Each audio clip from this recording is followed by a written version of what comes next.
Las Vegas শহরের জমকালো কোলাহল থেকে দূরে একেবারে নির্জন মরুভূমির বুকে কঠোর সতর্কতা সাইনবোর্ড আর তারকাটা দিয়ে ঘেরা এক টুকরো সমভূমির নাম এরিয়া 51।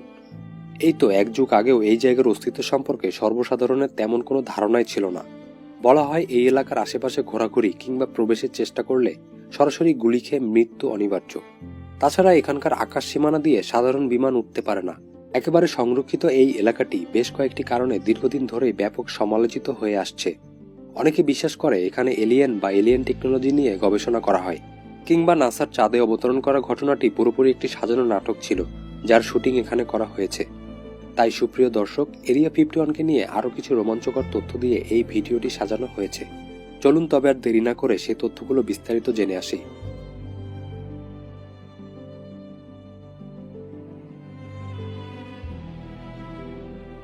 যুক্তরাষ্ট্রের নেভাডা অঙ্গরাজ্যের দক্ষিণাঞ্চলে ও লাস ভেগাস থেকে 135 কিলোমিটার উত্তরে গ্রুম লেকের পারে অবস্থিত এরিয়া 51 গত 6 দশকেরও বেশি সময় ধরে যে পরিমাণ আলোচিত হয়ে আসছে, পৃথিবীর অন্য কোনো জায়গায় এর মতো এতটা আলোচিত হয়নি। অথচ 2013 সালের আগে যুক্তরাষ্ট্র এই জায়গার কথা কখনো স্বীকার করেনি। এমনকি মানচিত্র এবং সড়কের নকশা থেকে এরিয়া 51-এর অস্তিত্ব সম্পূর্ণ গোপন করে রেখেছিল।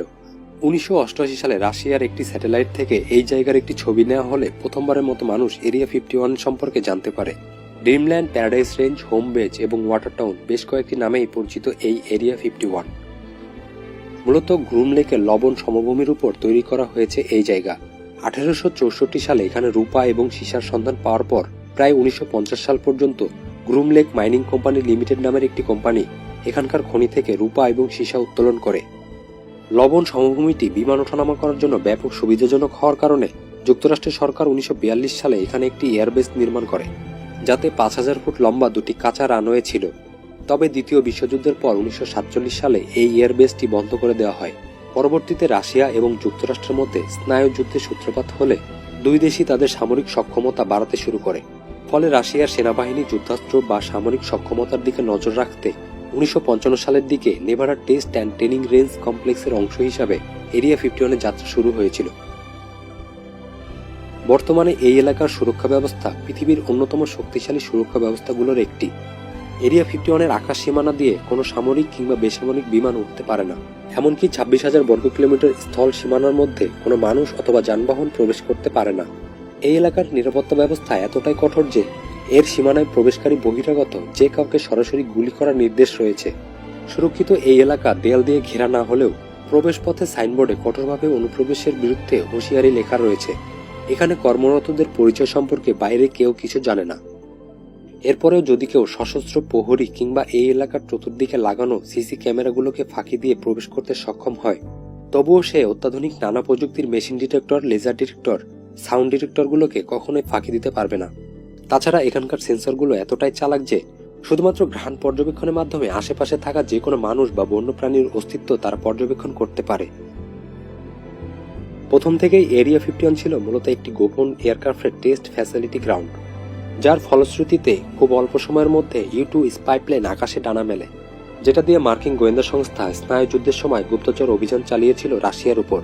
এটি 60,000 ফুট বা তার চেয়ে বেশি উচ্চতায় গুপ্তচর অভিযান চালাতে সক্ষম ছিল, যা তখনকার অন্যান্য বিমানের তুলনায় অনেক বেশি, কারণ সে সময়কার বিমানগুলো শুধুমাত্র 10,000 থেকে 20,000 ফুট উচ্চতায় উঠতে সক্ষম ছিল। এছাড়া সময়ের সাথে সাথে এখানে আরও অত্যাধুনিক সব বিমানের এক্সপেরিমেন্ট শুরু হয়। U-2 স্পাই প্লেনের পর এরিয়া 51-এর আকাশে A-12 ব্ল্যাকবার্ড ফাইটার বিমান, F-117 স্টেলথ ফাইটার এবং B-2 স্টেলথ বোম্বারের মতো বিমানগুলো আকাশে উঠতে দেখা যায়। মানুষ এরিয়া 51-এর আকাশে সর্বোচ্চ সীমানা দিয়ে উড়ে বেড়ানো বিমানগুলো দেখে রীতিমতো হকচকিত হয়ে যায়। এছাড়া বাণিজ্যিক এবং সামরিক পাইলট সহ অনেকে ধাঁধার মধ্যে পড়ে গিয়েছিলেন, কারণ ওইসব বিমানের ইঞ্জিনিয়ারিংয়ের সকল তথ্য ছিল অত্যন্ত গোপনীয় এবং সর্বসাধারণের ধারণার বাইরে। যারা দূর থেকে বিমানটি দেখতে পেতেন, বিমানের এত উচ্চতা এবং বিচিত্র ডিজাইনের কারণে তারা সন্দেহ করতেন যে এটি হয়তোবা অন্য কোনো গ্রহ থেকে এসেছে। ব্যাস এভাবেই গড়ে উঠল এরিয়া 51 নিয়ে UFO এবং এলিয়েনের মিথ। তাছাড়া সে সময় এই মিথগুলোকে বিশ্বাস করার মতো অনেক উপযুক্ত সূত্র খুঁজে পাওয়া গিয়েছিল। অনেক বাণিজ্যিক ও সামরিক পাইলটদের কাছ থেকে এরিয়া 51 সম্পর্কে লোমহর্ষক কিছু তথ্য পাওয়া যায়, যা এরিয়া 51-এর মিথগুলোকে আরও সতেজ করে তোলে। তবে একদম আগুনে ঘি ঢালার মতো ব্যাপারটা ঘটে বব লাজার নামের এক ব্যক্তির স্বীকারোক্তিতে, যা ছিল সবচেয়ে বেশি আলোচিত এবং সমালোচিত। এবং ওই ব্যক্তির স্বীকারোক্তি পরবর্তী এলিয়েন ও UFOর মিথকে আরও শক্তিশালী করে। 1989 সালে এক সাক্ষাৎকারে তিনি নিজেকে এরিয়া 51-এর নিকটতম ফ্যাসিলিটি S4-এ কর্মরত থাকার দাবি করেন। তিনি আরও বলেন, সেখানে তিনি এলিয়েন টেকনোলজির রিভার্স ইঞ্জিনিয়ারিংয়ের কাজ করতেন এবং বিশেষ ধরনের এলিয়েন মহাকাশযানের প্রত্যক্ষদর্শী এবং সেগুলো কিভাবে কাজ করত তার বিস্তারিত প্রক্রিয়াও তিনি ব্যাখ্যা করেন। এছাড়া এরিয়া 51-এর মাটির তলায় বাংকারের অস্তিত্ব নিয়েও সাধারণ মানুষের মধ্যে বেশ চর্চা রয়েছে। কোনো কনস্পিরেসি থিওরিস্টের মতে এরিয়া 51-এর নিচে বিশাল বাংকার গড়ে তুলেছে যুক্তরাষ্ট্রের সরকার, আর সেখানে রয়েছে এলিয়েন স্পেসক্রাফট এবং প্রযুক্তির অত্যাধুনিক আশীর্বাদপুষ্ট বিমানের আনাগোনা। সেই বিমানগুলোকে সেখানে লুকিয়ে রাখা হয় যাতে করে স্যাটেলাইটের মাধ্যমে সেগুলোর কোনো হদিস না পাওয়া যায়, এবং কারো মতে সেই বাংকারগুলো 40 তলা ভবনের সমান উঁচু। তবে এই বিষয়ে বব লাজার বলেন, এলিয়েনদের সেই স্পেসক্রাফটগুলো লুকিয়ে রাখা হয় পাহাড়ের নিচে। সেই বাংকারগুলোর প্রবেশপথে রয়েছে বিশাল বড় দরজা, যার ডিজাইন আশেপাশে মাটির মতোই করা, ফলে দূর থেকে দেখে একে পাহাড়ের অংশই ভাবে যে কেউ। আসলে সেই সময় এরিয়া 51 সম্পর্কে যুক্তরাষ্ট্র সরকারের মৌনতার কারণে সাধারণ মানুষের কল্পনার শাখা প্রশাখা ক্রমেই দৃঢ় হতে থাকে, যার ধারাবাহিকতায় কনস্পিরেসি লেখক বিল কেসিং দাবি করেন অ্যাপোলো 11 নিয়ে চাঁদে অবতরণের ঘটনাটি স্রেফ ভাওতাবাজি ছাড়া আর কিছুই না। তিনি বলেন, 60-এর দশকের শেষের দিকে নাসার বিজ্ঞানীরা বুঝতে পেরেছিলেন যে তীব্র তেজস্ক্রিয়তার জন্য চাঁদের বুকে অবতরণ করা কোনো মানুষ আর বেঁচে ফিরতে পারবে না, কিন্তু দীর্ঘদিন ধরে চালানো এই প্রোগ্রামও বাতিল করা সম্ভব ছিল না। তাই তারা আশ্রয় নেয় ইতিহাসের অন্যতম সেরা জালিয়াতির। এজন্য অ্যাপোলো 11 জনগণের দৃষ্টিসীমার বাইরে চলে যাওয়ার পরই গোপন একটি মিলিটারি এয়ারক্রাফটে করে ক্রুদের নিয়ে যাওয়া হয়েছিল পূর্ব প্রস্তুত একটি মুভি স্টেজে। এর কিছুদিন পরে সেখানে স্থাপন করা সব ক্যামেরার সামনে অভিনয় করেন নীল আর্মস্ট্রং এবং বাজ আলড্রিন। এরপর সেই ভিডিওয় বিশ্বজুড়ে প্রচার করার ব্যবস্থা করা হয় নাসার পক্ষ থেকে। যদিও ইউএফের মতো এই দাবিও নস্যাৎ করে দিয়েছিল আমেরিকা, তবে নাসা নানা যুক্তির সাহায্যে প্রমাণ করেছে চাঁদে সত্যি পা রেখেছিলেন মহাকাশচারীরা।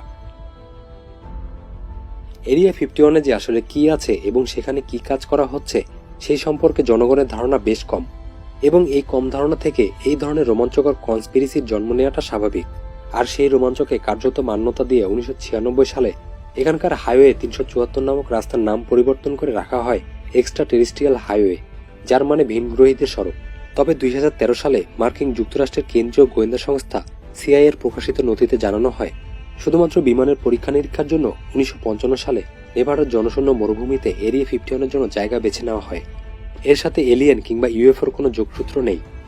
বিখ্যাত ইতিহাসবিদ পিটার মার্লিনের মতে এরিয়া 51-এ বর্তমানে উন্নত stealth technology, advance weapon, electronic warfare এবং ইউএভি বা আনম্যান্ড এরিয়াল ভেহিকল নিয়ে কাজ হচ্ছে। এবং ইউটিউব বিষয়ক ইতিহাসবিদ ক্রিস পোকের মতে এখন সেখানে বিশেষ ধরনের এয়ারক্রাফট, রেডিও কমিউনিকেশনের অত্যাধুনিক প্রযুক্তি, ডিরেক্ট এনার্জি ওয়েপন এবং লেজার নিয়ে গবেষণা চলছে।